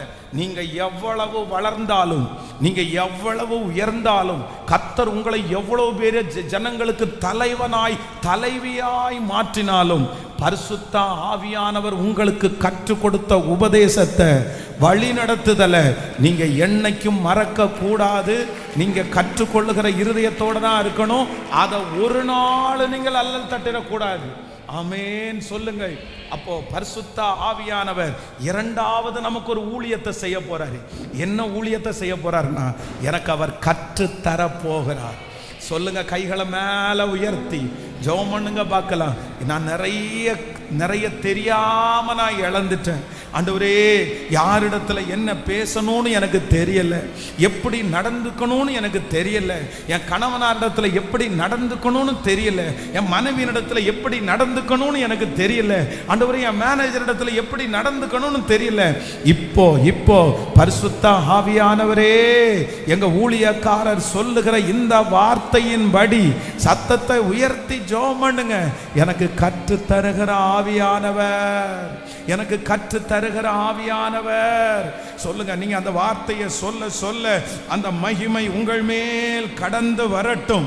சத்தத்தை உயர்த்தி ஸ்தோத்திரம், ஸ்தோத்திரம், ஸ்தோத்திரம், ஸ்தோத்திரம். அப்பா அந்த கிருபையை கர்த்தர் தருவீராக ராஜா, அந்த ஞானத்தை ஆண்டவர் தருவீராக. நீங்க ஒவ்வொருத்தரும் ஜெபிக்கிற அந்த ஜெபத்தை கர்த்தர் கேட்கிறார் கேட்கிறார். ஸ்தோத்திரம் ஸ்தோத்திரம் ஸ்தோத்திரம். முழு பலத்தோடு தகப்பனே இப்பொழுது இறங்குவீராக ஆண்டவரே. எங்களை நீர் வளர்த்துகிறது மட்டுமல்ல, எங்களுக்கு கற்று தாரும் ஆண்டவரே. இந்த 100 நாட்கள் ஜெபம் முடிய முடிய நாங்கள் தேறினவர்களா மாறணும். இனி இந்த காரியத்தை நான் இப்படி செஞ்சிட்டேன்னு நினைச்சு நாங்க ஒன்றை குறித்து கூட வருத்தப்படாத அளவிற்கு எங்களுக்கு கற்றுத்தாருங்க ஆண்டவரே. நடக்கக்கூடிய பாதையை கற்றுத்தாங்கப்பா. எப்படி வேலை செய்யணும்னு கற்றுத்தாங்கப்பா. யாரிடத்துல என்ன பேசணும் பேசக்கூடாதுன்னு எங்களுக்கு கற்று கொடுங்கப்பா. இப்பொழுது இப்பொழுது ஏசப்பா, எனக்கு ஒன்றும் தெரியாது, என்னுடைய வாய் ஓட்ட வாய், ஏதாவது நான் உளறிடுவேன். என்ன பாசம் காமிச்சா ஏதாவது ஒன்று சொல்லிடுவேன் ஆண்டவரே. என்ன ஏதாவது சொன்னா உடனே நான் சொல்லிடுவேன். இல்ல இல்ல அப்பா, என் உதடுகளின் வாசலை நீ காத்து கொள்ளணும் அப்பா. நீர் எனக்கு ஒரு நல்ல டீச்சரா, நல்ல ஒரு ஆசிரியரா இருந்து பரிசுத்த ஆவியானவரே நீர் எனக்கு கற்று தருகிறதற்காய் ஸ்தோத்திரம். ஹல்லேலூயா. எத்தனை பேர் ஆமோதிக்கிறீர்கள்? ஆமென். நம்பர் 3, மூன்றாவது பரிசுத்த ஆவியானவர் நமக்கு செய்ய போகிற மூன்றாவது ஊழியத்தை குறித்து நம்ம வாசிக்க போறோம். வாசிக்கலாமா? வேதத்தை திறந்து அந்த 2ஆம் அதிகாரத்தினுடைய 15வது வசனத்தை வாசிக்கலாமா? 2ஆம் அதிகாரம் 15வது வசனத்தை வாசிக்கலாம். ஆமென். மொர்தெகாய் தனக்கு குமாரத்தியாய் ஆமென். மொர்தெகாய் தனக்கு குமாரத்தியாய் ஏற்றுக்கொண்டவளும் அவன் சிறிய தகப்பனாகிய அபியேலின் குமாரத்தியுமான எஸ்தர் ராஜாவினிடத்தில் பிரவேசிக்கிறதுக்கு முறை வந்தபோது அவள் ஸ்திரீகளை காவல் பண்ணுகிற ராஜாவின் பிரதானியாகிய ஏகாய் நியமித்த காரியமே அல்லாமல் வேறு ஒன்றையும் கேட்கவில்லை. ஆமென். எஸ்தருக்கு தன்னை காண்கிற எல்லார் கண்களிலும் தயை கிடைத்தது. கைகளை உயர்த்தி ஒரு ஹல்லேலூயா, முழு பலத்தோட ஒரு ஹல்லேலூயா. நல்லா கவனிச்சுங்க ஆண்டவருடைய பிள்ளைகளே. மொர்தெகாய் மூன்றாவது இந்த எஸ்தருக்கு என்ன ஊழியம் செய்றார் அப்படின்னு சொன்னா, எதை நீ நாடணும் அப்படின்னு அவர் சொல்லி கொடுக்கிறார். எதை நீ நாடணும் அப்படின்னா, இந்த இடத்துல பெண்களுக்கு நான் இந்த விஷயத்தை குறித்து சொல்லியிருக்கிறேன். இந்த பெண்களுக்கு ரொம்ப சிலருக்கு பிடிச்சது என்ன அப்படின்னா, தான் அழகா இருக்கணும் அப்படின்னு நினைப்பாங்க. தான் ஒவ்வொருத்தரும் ஒவ்வொரு பெண்கள் பார்த்தீங்கன்னா ஒவ்வொருத்தரும் ஒவ்வொரு ஸ்டைலாக இருப்பாங்க. ஆண்களை பொறுத்த அளவில் ஒரு பேண்ட் அப்படி போடுறாங்கன்னா ஒரு 10 பேர் ஒரே மாதிரி போடுறதை நம்ம பார்க்க முடியும். ஆனால் பெண்கள் அப்படி இல்லை. அவங்களுடைய ஹேர் ஸ்டைல் வேறையாக இருக்கும், அவங்களுடைய ட்ரெஸ் கோடு வேறையாக இருக்கும், விதவிதமாக பண்ணுவாங்க. அப்போது ராஜா இங்கே தனக்கு ஒரே ஒரு நாள் எல்லா பிள்ளைகளையும் வர சொல்லி அவங்கள 6 மாதம் ட்ரீட்மெண்ட் கொடுத்து ஒரே ஒரு நாள் ஒரு பொண்ணு 10 நிமிஷம் நிற்பா. அந்த ராஜா யாரை செலக்ட் பண்றாங்களோ அவங்க தான் 127 நாடுகளுக்கும் பட்டத்து ராணி. அந்த மாதிரி ஒரு பொசிஷன் இருக்குது. அப்போ அங்க இருக்கிற எல்லா பிள்ளைகளும் எல்லாத்தையுமே கேட்பாங்க. இதை போடுங்க, இதை போடுங்க, கண்மையை போடுங்க, லிப்ஸ்டிக்கை போடுங்க, இந்த மாதிரி இந்த ஃபவுண்டேஷனை போடுங்க, இன்னும் 2 டைம் சேர்த்து எனக்கு கிளியர் பண்ணி விடுங்க, இந்த மாதிரி நிறைய கேட்பாங்க. ஆனா வேதம் சொல்லுது, இந்த எஸ்தர் என்ன கேட்டாங்களாமா? அவர்களுக்காக நியமிக்கப்பட்டிருக்கிற ஏகாய் அப்படின்றத அவர் ஒரு பியூட்டிஷியன் வச்சுங்களேன். நம்ம பாஷையின்படி சொன்னா அவர் ஒரு பியூட்டிஷியன். அப்படின்னா இந்த ராஜாவுக்கு முன்னாடி போய் நிக்கிறதுக்கு முன்னாடி ஏகாய் அப்படின்னு சொல்லி ஒவ்வொரு பொண்ணுக்கும் ஒவ்வொரு அசிஸ்டண்ட்டை கொடுப்பாங்க, ஒவ்வொரு பியூட்டிஷியனை கொடுப்பாங்க. அந்த பியூட்டிஷியன் அவங்கள ரெடி பண்ணி அலங்கரித்து ராஜாவுக்கு முன்னாடி கொண்டு போய் நிறுத்துவாங்க. இந்த பியூட்டிஷியனுக்கு என்ன ஒரு பெரிய கிஃப்ட் அப்படின்னா, ஒருவேளை இவங்க டெக்கரேட் பண்ணி அனுப்புகிற பொண்ணு பட்டத்து ராணியா மாறிட்டாங்கன்னு வச்சுக்கோங்களேன், இவங்க அவங்களுக்கு காலம் முழுதும் பியூட்டிஷியனா மாறிடுவாங்க. அப்படின்னா ராணிக்கு பக்கத்திலே இவங்களும் உட்கார்ந்து இவங்களுக்கு ஒரு பெரிய போஸ்டிங். அதனால எல்லாருமே பார்த்து செய்வாங்க. ஆனா பொதுவாகவே பெண்கள் குறை இல்லை, பெண்கள் அப்படின்னு சொன்னா கொடுக்கறதுல அவங்க என்ன பண்ண மாட்டாங்க? ஹலோ, கொடுக்கறதுல அவங்களுக்கு திருப்தி இருக்கவே இருக்காது, எப்பவுமே இருக்காது. அப்படின்னா உங்களை குற்றப்படுத்தல, அது ஒரு நேச்சர் தான். ஒரு திருப்திப்படுத்தணும் அப்படின்றது இன்னும் கொஞ்சம் வேற மாதிரி யோசிச்சா நல்லா இருக்கும், கிடைச்சா நல்லா இருக்கும். ஆனா இந்த எஸ்தரை குறித்து அவங்க மிருதகாய் என்ன சொல்லி கொடுத்திருக்கிறார் அப்படின்னு சொன்னா, தன் கையிலே ஏகாய் நியமித்ததே அல்லாமல் வேறு ஒன்றையும் அவள் கேட்கவே இல்லையாமா. அப்படின்னா எதை நீ ஃபாலோ பண்ணணும், எதற்கு நேராக நீ கடந்து போகணும், எது உன்னுடைய விஷன், எது உனக்கு தேவையில்லாதது, எது உனக்கு தேவை அப்படின்றதை நேர்த்தியாய் சொல்லி கொடுத்தது யார் அப்படின்னா, மருதகாய் போல இருக்கிற பரிசுத்த ஆவியானவர். அல்லேலூயா.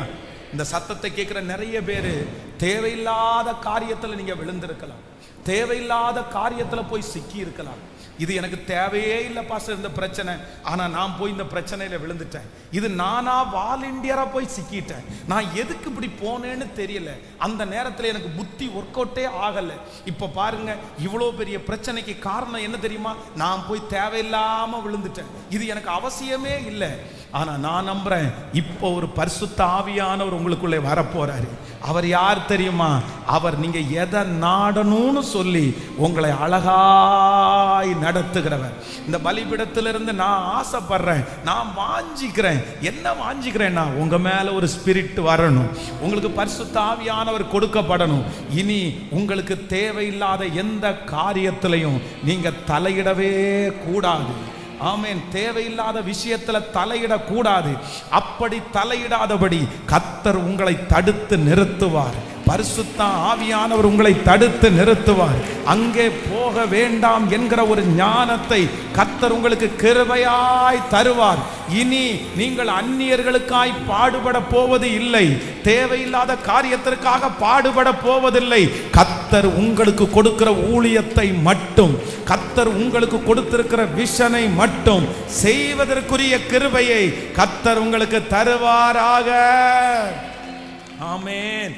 அவங்கள வளர்த்த போறேன், இவங்கள வளர்த்த போறேன், இவங்கள தூக்கி விட போறேன், இவங்கள 10 பேரை இது பண்ண போறேன்னு சொல்லிட்டு 10 பேரை தூக்கி விடுறதோ வளர்த்துறதோ தப்பு இல்லை. அவங்கள வளர்த்த போறேன்னு சொல்லிட்டு நான் அழிஞ்சு போனா, அதைத்தான் நீதிமொழிகள் ரொம்ப அழகா சொல்லுது. தேவையில்லாத விஷயத்துல தலையிடுகிறவன், ஹலோ யாராமா, தேவையில்லாத வழக்கிலே தலையிடுகிறவன் நாயினுடைய காதை பிடிச்சி இழுக்கிறவனுக்கு சமமாமா. நீங்க யாராவது ஒருத்தர் நாயினுடைய காதை பிடிச்சி இழுத்துருக்கீங்களா? ஹலோ, முயலை நீங்க தூக்கும் போது எப்படி தூக்கணும் தெரியுமா? காதை பிடிச்சி தான் தூக்கணும், அதுக்கு பிரச்சனை இல்லை. ஆனா நாய்க்கு எங்க தொட்டாலும் கோபம் வராது. ஆனா காதை பிடிச்சி இழுத்தீங்க வல் அப்படின்னு கத்தும், அப்படியே தலையை வெட்டிட்டு முடிஞ்சீங்க நீங்க. அதான் ஆண்டவர் சொல்லி வச்சிருக்கிறாரு, தேவையில்லாத விஷயத்துல தலையிடுகிறவன் நாயினுடைய காதை பிடிச்சி இழுத்தா அது ஒரு துண்டு கரியை எடுக்காம விடாது. அப்போ தேவையில்லாத விஷயத்துல போய் சிக்கி எதுக்கு கரியை கொடுக்கணும், எதுக்கு நீங்க கஷ்டப்படணும்? நிறைய பேர் ஆண்டவருடைய பிள்ளைகள் கேட்டா, நான் என்ன பண்ணினேன், நான் உதவி செய்யலவா போனேன், நான் தூக்கி விடவெல்லாம் போனேன், நான் தான் ஆண்டவர் அப்படின்ற மாதிரி. அந்த வேலையை உங்களுக்கு யாரு கொடுத்தா? அதை நான் அடிக்கடி சொல்லுவேன். நிறைய பேருக்கு நீங்க வாழ்வு கொடுக்கலாம், ஆனா யாருக்குமே நீங்க வாழ்க்கை கொடுக்க முடியாது. வாழ்க்கையை ஒருத்தருக்கு தான் கொடுக்க முடியும். ஹலோ, வாலிப தங்கச்சிகளும் தம்பிகளும் ரொம்ப கவனமா கவனிக்கணும். நீங்க வாழ்வு கொடுக்கலாமே தவிர என்ன கொடுக்க முடியாது? வாழ்க்கையை கொடுக்க முடியாது. ஆனா நம்ம நிறைய பேர் வாழ்க்கையல்லவா கொடுத்துட்டு உட்கார்ந்து இருக்கிறோம். வாழ்க்கையே கொடுத்தாச்சு, வாழ்வு மட்டும் இல்ல. அது ரொம்ப ராங். ஆனா இந்த எஸ்தருக்கு மொர்தெகாய் கற்றுக் கொடுக்கிறாரு பாருங்க. என்ன கற்றுக் கொடுக்கிறாரு அப்படின்னு சொன்னா, உனக்கு எது தேவையோ அதை மட்டும் வாங்கிக்கோ, அது மட்டும்தான் உனக்கு தேவை. தேவையில்லாத எதையுமே நீ என்ன பண்ணக்கூடாதுன்னா, உன் கையிலே கொடுக்கப்பட்டிருக்கிற அந்த ஏகாய் உனக்கு எது கொடுக்கிறாரோ அது மட்டும் உனக்கு போதுமானது, அது அழகா இருக்கும்.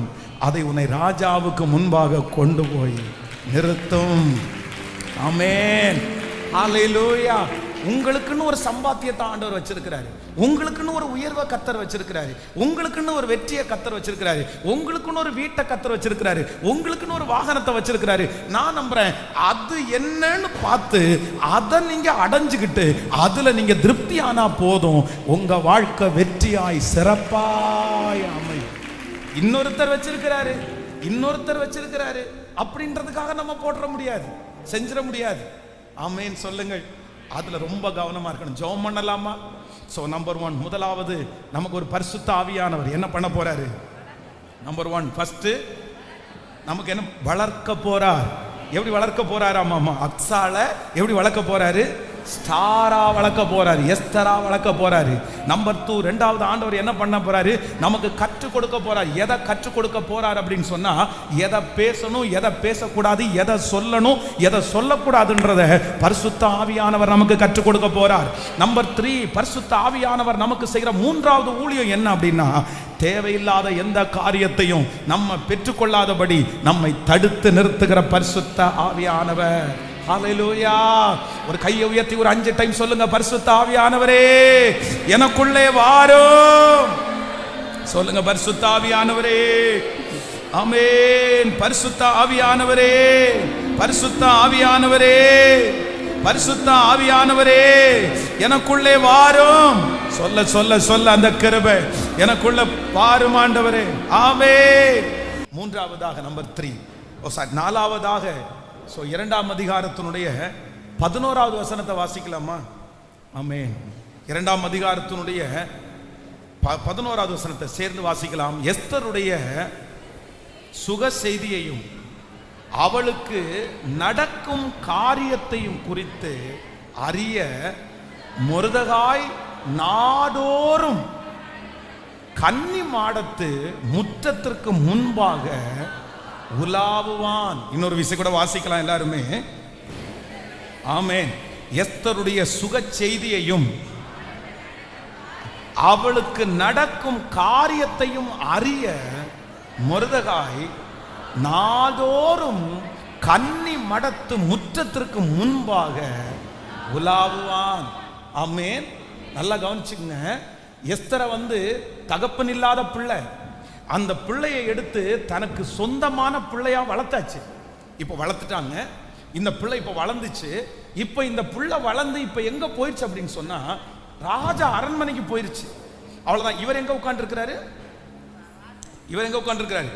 வாசல்ல இவர் கேட் வாட்ச்மேனா உட்கார்ந்துருக்கிறாரு. இப்போ நீங்க நினைச்சு பாருங்களேன், உங்க பிள்ளைய நீங்க வளர்த்துறீங்க, உங்க பிள்ளைய நீங்க படிக்க வச்சீங்க, உங்க பிள்ளை எட்டாத உயரத்திற்கு போயிடுச்சு. அவ்வளவுதான். உங்களை விட பல மடங்கு உயரத்துக்கு போயாச்சு. இப்போ அந்த பிள்ளைய குறித்து நம்ம யாராவது கவலைப்படுவோம்? இல்ல அந்த பிள்ளைய குறித்து என்ன பண்றான், எது பண்றான், அவருக்கு என்ன நடக்குது, எது நடக்குது அப்படின்னு நம்ம யோசிப்போம். அவன் தான் மேலே இடத்துக்கு போயிட்டானே, அவன் பொழைச்சுக்குவான். ஒரு லெவல் தாண்டினதற்கு பிற்பாடு அந்த பிள்ளைய நம்ம கரிசனையா இருக்கும், அன்பு இருக்கும். ஆனா அவனுடைய காரியத்தை எதையுமே பார்க்க மாட்டோம். என்னன்னா அவன் சரியா செய்வான் அப்படின்னு நம்ம விட்டுருவோம். ஆனா இந்த மொர்தெகாயை குறித்து வேதம் சொல்லுது, தினம்தோறும் டெய்லி எஸ்தரை இவன் செல்ல பிள்ளையாய் குட்டி பிள்ளையா வளர்த்தினதுனால, அந்த பிள்ளை மேல இருக்கிற பாசத்தினால அரண்மனையில அவங்க வேலை பார்க்கும்போது இந்த பிள்ளை என்ன பண்றா, என்ன செய்யறா, அவன் நல்ல பட்டத்தரசியா இருக்கிறாளா, ஏதாவது பிரச்சனை அவளுக்கு இருக்குதா, ஏதாவது நடத்துறாரா அப்படின்னு சொல்லி அந்த அரண்மனை முற்றத்துல அவர் என்ன பண்ணுவாராமாமா? ஹல்லேலூயா. நான் நம்புறேன் பரிசுத்த ஆவியானவர் இந்த உலகத்திலிருந்து உங்களை வேறு பிரிச்சுட்டாரு. உங்களை நிறைய காரியத்துல ஆண்டவர் கொண்டு வந்துட்டாரு. இதுவரைக்கும் உங்களை வளர்த்துட்டாரு. நம்ம ஒரு லெவலுக்கு நம்ம வந்ததுக்கு அப்புறம் கூட பரிசுத்த ஆவியானவர் இனி பார்த்துக்கட்டும் அப்படின்னு நம்மளை விடாம அவர் எங்க கொண்டு போகிற வரைக்கும் நமக்கு ஊழியம் செய்கிறார் அப்படின்னு சொன்னா, பரலோக ராஜ்யம் கொண்டு போகிற வரைக்கும் நம்முடைய காரியத்தை ஒன்றொன்றாய் பாதி வழியில நம்மளை விட்டு விட்டு போகிறவர் அல்ல. இடையில நம்முடைய காரியத்தை கொடுத்து விட்டு அமைதியா இருக்கிறவர் அல்ல. இந்த காரியம் துவங்கினது முதற்கொண்டு முடிகிற வரைக்கும் ஆவியானவர் நம் கூடவே இருக்க போறாரு. பரிசுத்த ஆவியானவர் செய்கிற 4வது பெரிய ஊழியம் என்ன அப்படின்னு சொன்னா, எனக்கு அவர் ஒரு ஊழியம் செய்ய போறாரு, எனக்கு அவர் ஒரு ஊழியம் செய்ய போறாரு. என்னை எது வரைக்கும் கொண்டு போக போறாருன்னா, பாதி வழியில என்னை விடுகிறவர் அல்ல, பாதி வழியில என்னை விடுகிறவர் அல்ல, இடையில எனக்கு கொடுக்கிற ஆலோசனையை நிறுத்துகிறவர் அல்ல, நீ என்ன வேணாலும் பண்ணிக்கோ அப்படின்னு சொல்லுகிறவர் அல்ல. நான் நம்புகிறேன், பரலோகம் கொண்டு சேர்க்கிற வரைக்கும் என்னுடைய சகல காரியத்தையும் ஒன்றொன்றாய் கவனிக்கிறவராய் இருக்கிறார், பார்க்கிறவராய் இருக்கிறார். நான் நம்புகிறேன், பரிசுத்த ஆவியானவர் இந்த ஊழியத்தை உங்களுக்கு சிறப்பாய் கர்த்தர் செய்வாராக. பாதி வழியிலே விட்டுட்டு போன உறவுகள் மத்தியில என்னை விடாத ஒரு உறவு பரிசுத்த ஆவியானவர். ஹல்லேலூயா. அப்படியே கையை மேல உயர்த்தி சொல்லுங்க பார்க்கலாம், பரிசுத்த ஆவியானவரே, இந்த ஊழியத்தை நீர் எனக்கு செய்ய போகிறதற்காக உமக்கு ஸ்தோத்திரம். சொல்லுங்க, அப்பா, என்னை பாதி வழியிலே விட்டுட்டு போறவர் அல்ல, என்னுடைய காரியம் எல்லாவற்றையும் நான் உயர்ந்ததற்கு பிற்பாடு, நான் வளர்ந்ததற்கு பிற்பாடு, ஆண்டவரே, எனக்கு அந்த ஞானம் இல்லை, நான் எவ்வளவு வளர்ந்திருந்தாலும், நான் எவ்வளவு உயர்ந்திருந்தாலும் உம்முடைய ஆலோசனை எனக்கு தேவை, உம்முடைய ஆலோசனை எனக்கு தேவை. நீங்க சொல்ல சொல்ல அந்த மகிமை உங்களை தேடி வரட்டும். சொல்லுங்க பார்க்கலாம், பரிசுத்த ஆவியானவரேன்னு கூப்பிடுங்க. நான் உங்க ராஜ்யம் வர்ற வரைக்கும் எனக்கு நீங்க தேவை. என்னுடைய படிப்பிற்கு மட்டுமல்ல, என்னுடைய வேலையில மட்டுமல்ல, என்னுடைய குடும்ப வாழ்க்கையில மட்டுமல்ல, என்னுடைய பிள்ளைய பெற்றெடுக்கிறதுல மட்டும் இல்ல, கடைசி வரைக்கும் நீர் என்னோடு கூட இருந்து என்னை நடத்துகிறதற்காய், கடைசி வரைக்கும். ஹல்லேலூயா. நம்பர் 5, ஐந்தாவது, இந்த பரிசுத்த ஆவியானவர் செய்கிற 5வது ஊழியத்தை குறித்து வாசிக்கலாம். 2ஆம் அதிகாரத்தினுடைய 21, 22 வாசிக்கலாமா? 21, 22 வாசிக்கலாம். அந்நாட்களிலே மொர்தெகாய் ராஜாவின் அரண்மனை வாசலில் உட்கார்ந்திருக்கிற போது, வாசல் காக்கிற ராஜாவின் 2 பிரதானிகளாகிய ஆமென் 2 பிரதானிகளாகிய பிக்தானும் தேரேசும் வர்மம் வைத்து ராஜாவாகிய அகாசுவரின் மேல் கை போட வகை தேடினார்கள். இந்த காரியம் மொர்தெகாய்க்கு தெரிய வந்ததினால் அவன் அதை ராஜாத்தியாகிய எஸ்தருக்கு அறிவித்தான். எஸ்தர் மொர்தெகாயின் பேரால் அதை ராஜாவுக்கு சொன்னாள். ஹலோ, நல்லா கவனிச்சுங்க. இப்போ இந்த மொர்தெகாயினுடைய 5வது ஊழியம் என்ன அப்படின்னு சொன்னா, கவனிக்கிறீங்களா? கைகளை அசைத்து ஒரு ஹல்லேலூயா சொல்லலாம். இது ரொம்ப முக்கியமான செய்தி, ரொம்ப முக்கியமான செய்தி. இப்ப என்ன நடக்குது அப்படின்னு சொன்னா, இந்த எஸ்தருடைய கணவன் யாரு? அகாஸ்வேரு ராஜா. இவங்க பட்டத்து ராணி, அகாஸ்வேரு ராஜா ராஜா. இப்போ இந்த ராஜாவை 2 பேர் கொல்லணும்னு பிளான் பண்றாங்க. யார் அப்படின்னா, பிக்தானும் தேரேசும் அப்படின்ற 2 பேர் பிளான் பண்றாங்க. ஆனா இவர் இதுல என்ன அப்படின்னு சொன்னா, இந்த மொர்தெகாய் அப்படின்றது நம்ம இதுவரைக்கும் மொர்தெகாயை எப்படி பார்த்திருக்கோம்னா, அவர் ஒரு கேட் வாட்ச்மேனா பார்த்திருக்கிறோம். அவர் ஒரு வாட்ச்மேனா இருக்கார் அப்படின்னு. ஆனா இவர் சாதாரணமானவர் இல்ல. இந்த மொர்தெகாய்க்கு கிட்டத்தட்ட 70 மொழி தெரியுமா அவருக்கு. 70 மொழிகளை இவருக்கு படிக்கவும் எழுதவும் தெரியுமா இந்த மொர்தெகாய்க்கு. இன்னொன்னு, இந்த மொர்தெகாய் இந்த பிக்தானும் தேரேசும் யாருக்கும் தெரியக்கூடாது என்கிறதற்காக அரபு மொழி பக்கத்துல எழுதியிருக்கிறாங்க. அவங்க அந்த மாதிரி வித்தியாசமான மொழியில இந்த ராஜா இப்படி கொல்ல போறோம்னு எழுதினத இந்த மொர்தெகாய்க்கு அந்த பாஷை தெரியுன்றதற்காக அவர் ரொம்ப அழகா படிச்சுட்டு இப்ப யார்கிட்ட சொல்றாரு சொல்லுங்க? எஸ்தர்ட்ட சொல்றாரு. அம்மா, ஒரு கதையை நான் பார்த்தேன். இந்த மாதிரி பிக்தானும் தேரேசும் 2 பேரும் சேர்ந்து ராஜாவை கொல்றதற்கு, வர்மம் வச்சு கொல்றதற்கு முயற்சி எடுக்கிறாங்க.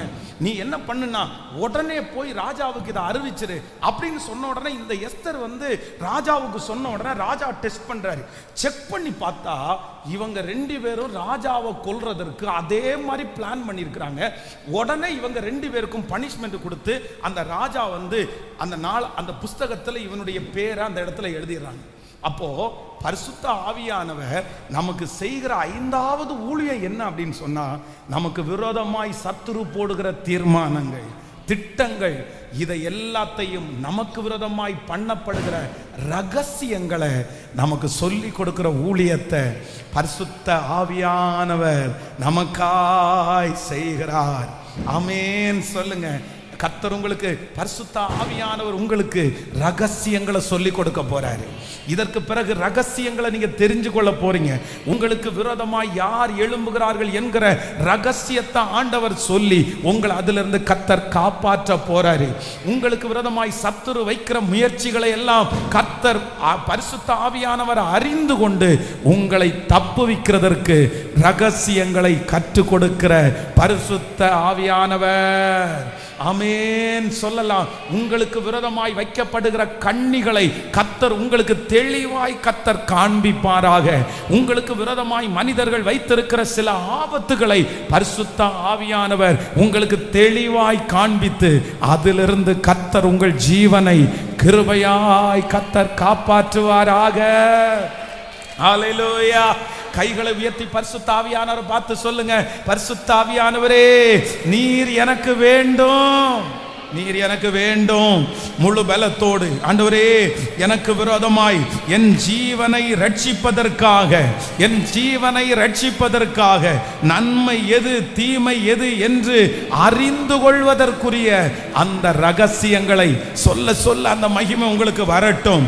ஆமென். வெளிப்படுத்துகிறவர் கர்த்தர், எச்சரிப்பு கொடுக்கிறவர். இவரிடத்துல பழகாத, இவரிடத்துல பழகு அப்படின்னு நம்மை எச்சரிப்பு கொடுத்து நடத்துகிற கர்த்தர். சொல்லுங்க சத்தமா, பரிசுத்த ஆவியானவரே நீர் எனக்குள்ளே வருவீராக. ஹல்லேலூயா, ஹல்லேலூயா. ரகசியங்களை தெரிந்து கொண்டு எனக்கு சொல்லுகிறவர் யார் அப்படின்னா பரிசுத்த ஆவியானவர். இந்த ஹோலி ஸ்பிரிட் நமக்கு தேவையான்னு கேட்டா கண்டிப்பா இந்த ஹோலி ஸ்பிரிட் நம்ம வாங்காம, அவருடைய அனுபவத்தை உணராம இந்த ஜபத்தை முடிக்க போறது இல்லை. ஹல்லேலூயா. நம்பர் 6, 6ஆவதாக ஒரு காரியத்தை நம்ம வாசிக்க போகிறோம். ஸ்தோத்திரம். 4ஆம் அதிகாரத்தினுடைய 13வது 14வது வசனத்தை வாசிக்கலாமா? 13, 14 வாசிக்கலாம். மொர்தெகாய் எஸ்தருக்கு திரும்ப சொல்ல சொன்னது, நீ ராஜாவின் அரண்மனையில் இருக்கிறதுனால் மற்ற யூதர்கள் தப்பிக்க கூடாது இருக்க நீ தப்புவாய் என்று உன் மனதிலே நினைவு கொள்ளாதே. நீ இந்த காலத்தில் மௌனமாய் இருந்தால் யூதருக்கு சகாயமும் ரட்சிப்பும் வேறு ஒரு இடத்திலிருந்து எழும்பும். அப்பொழுது நீயும் உன் தகப்பன் குடும்பத்தாரும் அழிவீர்கள். நீ இப்படிப்பட்ட காலத்திற்கு உதவியாயிருக்கும்படி உனக்கு ராஜ மேன்மை கிடைத்திருக்கலாமே, யாருக்கு தெரியும் என்று சொல்ல சொன்னான். ஹல்லேலூயா. பரிசுத்த ஆவியானுடைய 6வது ஊழியம் என்ன? 6வது ஊழியம் என்ன தெரியுமா? இந்த இடத்துல மொர்தெகாய் என்ன பண்றார் அப்படின்னு சொன்னா, நீ இந்த காலத்தில் மௌனமா இருந்தால் யூதருக்கு ரட்சிப்பும் சகாயமும் வேறு ஒரு இடத்திலிருந்து வரும். அப்படின்னா பரிசுத்த ஆவியானவர் நம்மை கண்டித்து உணர்த்துகிறவர். தப்புன்னா கேட்கல, நீ யாரா இருந்தாலும் தப்புப்பா, தப்புதான்ப்பா நீ செஞ்சிருக்க, கண்டித்து உணர்த்துவார். ஆனா நம்ம அம்மா அப்பா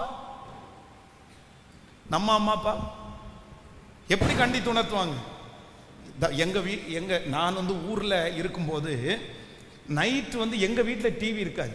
எங்க கிராமத்திலே ஒரே ஒருத்தருடைய வீட்டில் டிவி இருக்கும். ஆனா இந்த நைட்ல 10 மணிக்கு பார்த்தீங்கன்னா ஒரு நாடகம் போடுவாங்க. அந்த நாடகம் எனக்கும் எங்க அண்ணனுக்கு ரொம்ப பிடிக்கும். அப்போ ஆண்டவருக்குள்ள ரொம்ப வராத அந்த சின்ன வயசுல, அப்போ இந்த 10 மணிக்கு நாங்க வராண்டல தான் படுத்து கிடப்புறோம். நாங்க போறது எங்க அம்மா அப்பாவுக்கு தெரியாது. ஆனா தெரிஞ்சா சண்டை போடுவாங்க. ஆனா நாங்க செங்கல் சூளைக்கு வேலைக்கு போகிற வரைக்கும் எங்க அம்மா அப்பா என்ன பண்ணுவாங்கன்னா 10 மணிக்குள்ள வீட்டுக்கு வரலன்னா திட்டுவாங்க, சத்தம் போடுவாங்க. ஆனா என்னைக்கு அங்க போய் சம்பாரிச்சு கையில கொடுக்கிறோமோ அப்போல இருந்து எங்க அம்மா அப்பா சொல்லுங்க எதுவுமே சொல்ல மாட்டாங்க. இன்னைக்கு கூட இங்க நிறைய அம்மா அப்பா இருக்கிறாங்க. இந்த அம்மா அப்பாவுக்கு காசு கொடுக்கிற வரைக்கும் இந்த அம்மா அப்பா திட்டுனாங்க. ஹலோ, உண்மைதானே? தலையாட்டுங்க அம்மா அப்பா. காசு கொடுக்கிற வரைக்கும், காசு கொடுக்காம இருக்கிற வரைக்கும் என்ன டைமுக்கு வரல என்ன. ஆனா எப்ப பிள்ளை சம்பாரிச்சு தன்னுடைய அம்மா கையில அப்பா கையில காசு கொடுக்குறாங்களோ அதற்கு பிறகு கண்ணு ராசா அப்படின்னா சாமி சீக்கிரமாவா சாமி, இப்படி பண்ணாத சாமி. ஆனா இவன் எப்ப சாமி ஆனா? இந்த பொண்ணு எப்ப சாமி ஆயிருச்சு? இந்த பொண்ணு எப்போ கையில காசு கொடுக்க ஆரம்பிச்சிருச்சோ அப்ப இந்த பொண்ணு சாமி. அதுக்கு முன்னாடி என்ன தெரியுமா? எரும மாடை பன்னி குட்டிய. ஆமா, காசு கொடுக்கறதுக்கு முன்னாடி வந்து எரும மாடு பன்னி குட்டி. ஆனா காசு கொடுத்ததுக்கு அப்புறம் ஹலோ நிறைய அம்மா அப்பாவுக்கு அதுவும் பையன் வந்து கார் வாங்கிட்டானா சாமி சாமி சாமி சாமி, வீடு வாங்கிட்டானா சாமி சாமி சாமி, மூத்த சாமி இளைய சாமி சின்ன சாமி, இந்த மாதிரி சாமி நிறைய வந்துருச்சு. ஏன் அப்படின்னா பிள்ளை என்ன பண்றாரு? இப்போ பிள்ளை சம்பாதிக்க ஆரம்பிச்சாரு. ஆனா நமக்குள்ளே இருக்கிற பரிசுத்த ஆவியானவர் அப்படி இல்லை. நீ உச்சாந்தலையில ஊழியம் பண்ணாலும் நீ தப்பு பண்ணா இது தப்புடா, இது சரியில்லடா, என்னை கண்டித்து சரியாய் உணர்த்துகிற, என்னை தட்டி கொடுக்கிறதற்கு, என்னை கண்டிப்பு பண்றதுக்கு யாருமே இல்லாத போது என்னை கண்டிப்பு பண்ணுகிற ஒருத்தர் இருக்கிறார். அவர் தான் பரிசுத்த ஆவியானவர். பிரதர், ஒரு ஸ்டேஜுக்கு மேல உங்களை யாருமே தட்டி கேட்க முடியாது. சிஸ்டர், ஒரு ஸ்டேஜுக்கு மேல உங்களை யாருமே தட்டி கேட்க முடியாது. நீங்க யாருடைய கைக்கும் அடங்குறவர்களும் அல்ல. நமக்குள்ள ஒரு நேச்சர் இருக்குது. நம்ம ஒரு ஸ்டேஜுக்கு மேல யாரு சொன்னாலும் கேட்க மாட்டோம், யாரும் நம்மகிட்ட சொல்லவும் மாட்டாங்க, நம்ம அதை விரும்பவும் மாட்டோம். இன்னைக்கு பாருங்க, சில பிள்ளைகளிடத்துல போய் அம்மா அப்பா சொன்னா கேட்பாங்களா? நீ கொஞ்ச நேரம் வாயை மூடிட்டு போமா, நீ பேசாம, நீ எதுவும் பேசினாதான் எனக்கு கோபம் வருது. கணவனை பார்த்து மனைவி வந்து ஏங்க இப்படி பண்றீங்கன்னு கேட்டா உனக்கு என்ன தெரியும், நீ அமைதியாரு, அவ்வளவுதான்.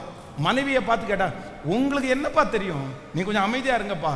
இன்னைக்கு கீழ்ப்படுகிறவர்களோ விட்டு கொடுக்கிறவங்களோ உணர்வடைகிறவர்களோ இல்லை. ஆனா அதுக்காக பரிசுத்த ஆவியானவர் அப்படி விட மாட்டாரு. உங்களுக்குள்ள உண்மையா பரிசுத்த ஆவியானவர் இருந்தா அவர் உங்களை என்ன பண்ணுவார் அப்படின்னா கண்டித்து உணர்த்துவார். இந்த மொர்தெகாய் எஸ்தரை எப்படி வளர்த்தினாரு? செல்லமா. அம்மா அப்பா இறந்துட்டாங்கன்ற அந்த ஒரு ஃபீல் கூட இல்லாம எஸ்தரை அவ்வளவு அழகா வளர்த்தி ராஜா அரண்மனைக்கு போனதுக்கு அப்புறம் கூட அந்த பிள்ளைய வந்து விட்டு கொடுக்காம இந்த பிள்ளை என்ன பண்ணுதுன்னு பார்த்து வாட்ச் பண்ண அந்த மனுஷன் தப்புன்னு தெரிஞ்ச உடனே நீ இந்த காலத்தில் மௌனமா இருந்தால் யூதருக்கும் சகாயமும் ரட்சிப்பும் வேறு ஒரு இடத்திலிருந்து வரும், நீயும் உன் தகப்பன் வீட்டாரும் அழிவீர்கள். எவ்வளவு ஸ்ட்ரிக்டா பேசாரு பாருங்க. இதான் பரிசுத்த ஆவியானவர். வேணுமா அந்த பரிசுத்த ஆவியானவர்? எத்தனை பேருக்கு வேணும்? எனக்குள்ள வந்துருங்கப்பா, எனக்குள்ள வந்துருங்கப்பா, சொல்லுங்க, எனக்குள்ள வந்துருங்கப்பா. யாரும் எனக்கு வேற யாரும் என்னை கண்டிக்க முடியாது. வேற யாரும் கண்டிக்கிற அந்த சூழ்நிலையில நான் இல்லை, எனக்கு தெரியுது. வேற யாரும் என்னை தொட்டு பேச முடியாது, வேற யாரும் எனக்கு எதுவுமே செய்ய முடியாது. ஆனா என்ன உணர்த்துகிறவர் ஒரே ஒருத்தர் நீங்க தான். எனக்கு வேற யாரு உணர்த்தினாலும் கோபம் வரும், வேற யாரு சொன்னாலும் எனக்கு கோபம் வரும். ஆனா நீங்க எனக்கு சொன்னீங்கன்னா கண்டிப்பா நான் அதை கீழ்ப்படிவேன். ஆண்டவரே சொல்லுங்க, முழு பலத்தோடு இயேசப்பா இப்பொழுது ஒரு இரக்கம் எனக்கு உண்டாவதாக சத்தத்தை உயர்த்தி முழு பலத்தோடு இயேசுவே சொல்லுங்க, பரிசுத்த ஆவியானவரே நீர் எனக்குள்ளே வருவீரா. கேளுங்கப்பா, முழு பலத்தோடு இயேசுப்பா, பரிசுத்த ஆவியானவரே, பரிசுத்த ஆவியானவரே, பரிசுத்த ஆவியானவரே, பரிசுத்த ஆவியானவரே, எங்கு செல்ல வேண்டும், என்ன சொல்ல வேண்டும், வழி நடத்தும் ஆவியானவரே, எங்கு செல்ல வேண்டும், என்ன சொல்ல வேண்டும், வழி நடத்தும் ஆவியானவரே. சொல்லோ, விருப்பம் இல்லாத இடங்களுக்கு செல்லாமல் தடுத்து நிறுத்தும் ஆவியானவரே, விருப்பம் இல்லாத இடங்களுக்கு செல்லாமல் தடுத்து நிறுத்தும் ஆவியானவரே. எல்லாரும் சேர்ந்து கையை உயர்த்தி ஆவியானவரே, ஆவியானவரே. அந்த ரெண்டு மைக் ஆவியானவரே, சத்தமாய் சொல்லும் ஆவியானவரே.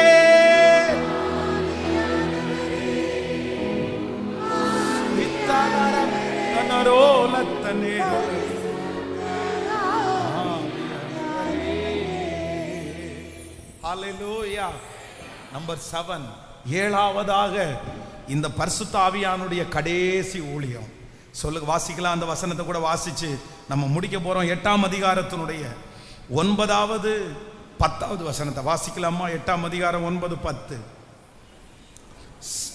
சீவான் மாதம் என்னும் 3ஆம் மாதம் 23ஆம் தேதி ஆகிய அக்காலத்தில் தானே ராஜாவின் சம்பிராதிகள் அழைக்கப்பட்டார்கள்.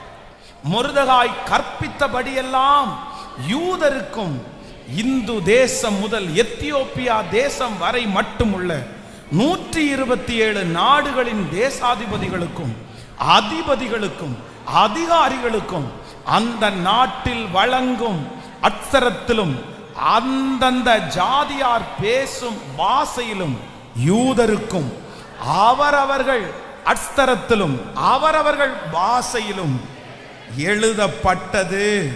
அந்த கட்டளைகளை அகாஸ்வேரு ராஜாவின் பெயரால் எழுதப்பட்டு ராஜாவின் மோதிரத்தினால் முத்திரை போடப்பட்ட பின் குதிரைகள் மேலும் வேகமான ஒட்டகங்கள் மேலும் கோவேறு கழுதைகள் மேலும் ஏறி போகிற அஞ்சற்காரின் கையிலே அனுப்பப்பட்டது. ஆமென்.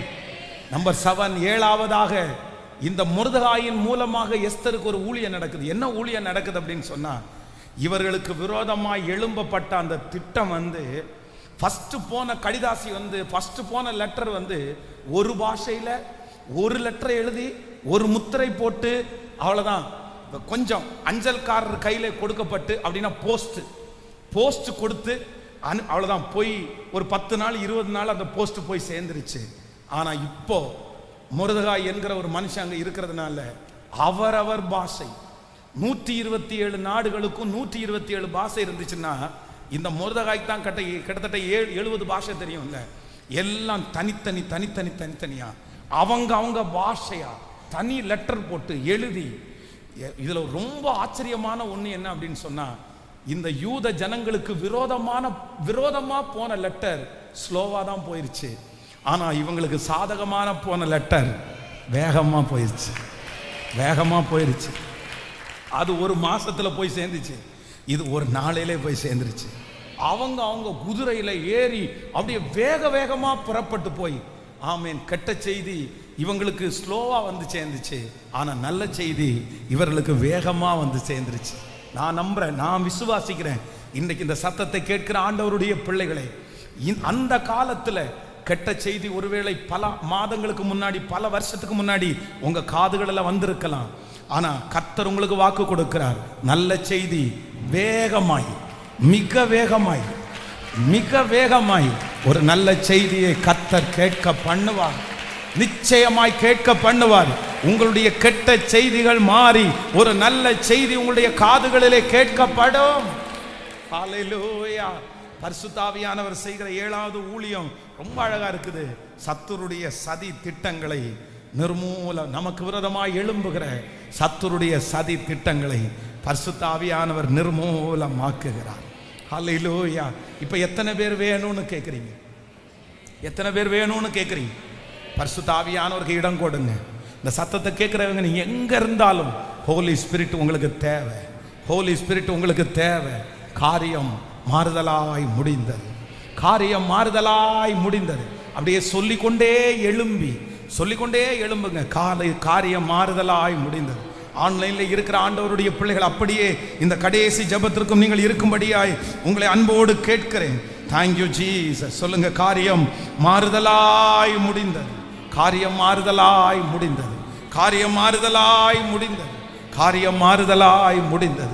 Thank you Jesus. வாங்க பார்க்கலாம். எல்லாரும் சேர்ந்து இந்த 7 காரியத்தையும் சொல்லி, ஆமென். பரிசுத்த ஆவியானவர் என்னை சகல சத்தியத்துக்குள்ளையும் நடத்துகிற பரிசுத்த ஆவியானவர். Thank you Jesus. ஓபன் பண்ணி விடுங்க.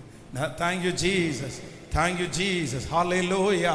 ஹோலி ஸ்பிரிட், பரிசுத்த ஆவியானவர் பரிசுத்த ஆவியானவர் உங்களிடத்திலே வரும்போது நீங்கள் பலனடைந்து யூதயாவிலையும் சமாரியாவிலையும் இந்த உலகத்தின் முடிவு பரியந்தம் நீங்கள் சாட்சிகளாயிருப்பீர்கள். ஹல்லேலூயா. கதவெல்லாம் ஓபன் பண்ணுங்க. ஆமென் சொல்லுங்க பார்க்க. எத்தனை பேருக்கு இந்த பரிசுத்த ஆவியானவர் வேணும்னு நினைக்கிறீங்க? வாங்க எல்லாரும் வாங்க. இன்னைக்கு இது முக்கியமான செய்தி. யாரும் பின்னாடி இருக்க வேண்டாம், எல்லாரும் வாங்க. இன்னைக்கு ரொம்ப அவசரமான செய்தி, இது அவசியமான செய்தி. பரிசுத்த ஆவியானவர் எல்லாருக்கும் வேணும். பரிசுத்த ஆவியானவர் எல்லாருக்கும் வேணும். பரிசுத்த ஆவியானவர் பெற்றுக்கொள்ளாம நீங்க இருக்கவே கூடாது. பரிசுத்த ஆவியானவர் வரும்போது பெரிய மாற்றங்கள் உங்களுக்குள்ள வரும். காரியம் மாறுதலாய் முடியும். நீங்க வாஞ்சிக்கணும், நீங்க விருப்பப்படணும். பரிசுத்த ஆவியானவரை பொறுத்த வரைக்கும் சும்மா இருந்தா கிடைக்காது. அதுக்கு என்ன பண்ணணும்னா நீங்க காத்திருக்கணும். நான் சொன்னேன்ல, 120 பேரை கர்த்தர் அபிஷேகிச்சார்.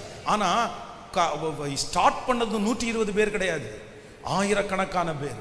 ஆனா எல்லாரும் இடையில என்ன பண்ணிட்டாங்கன்னா ஸ்கிப் ஆயிட்டாங்க. ஆனா 120 பேர் மட்டும் என்ன பண்ணாங்கன்னா காத்திருந்தாங்க,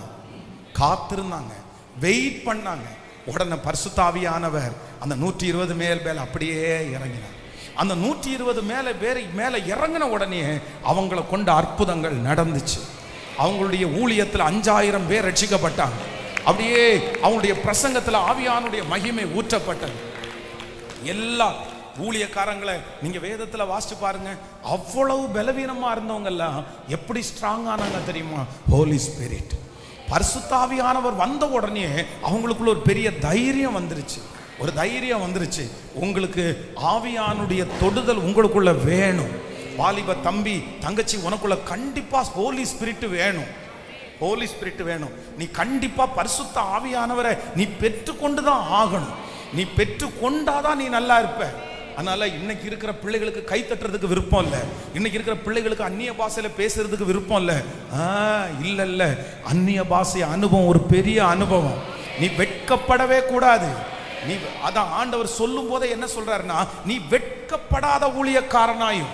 ஃபர்ஸ்ட் நமக்குள்ள என்ன இருக்கக்கூடாது? ஜெபிக்கிறதுக்கு வெட்கம் இருக்கக்கூடாது. ஏசப்பா பிள்ளைன்னு சொல்றதுக்கு வெட்கம் இருக்கக்கூடாது. நான் திரும்ப கேட்கிறேன், நம்ம ஏன் வெட்கப்படணும்? கண் இருந்தும் காணாத, காது இருந்தும் கேட்காத, அந்த மாதிரி நினைக்கும் போது ஏன் ஆண்டவர் எதுல குறைஞ்சு போயிட்டார்? ஏன் வெட்கப்படணும்? வெட்கப்படக்கூடாது. பைபிளை தூக்குறது எனக்கு பெருமை. ஏசப்பா பிள்ளைன்னு நான் சொல்றது எனக்கு பெரிய பெருமை. நான் ஆராதிக்கிற தெய்வம் உண்மை உள்ள தெய்வம். அவர் மரித்தும் இன்றும் பேசுகிற தெய்வம். அதனால நான் கிறிஸ்தவன் சொல்றதுக்கு எப்படி நான் வெட்கப்படலாம்? அதை ஆண்டவர் விரும்பவே மாட்டார். அதனால இன்னைக்கு 7 விதமான ஊழியத்தை இந்த பரிசுத்த ஆவியானவர் சொல்றார்.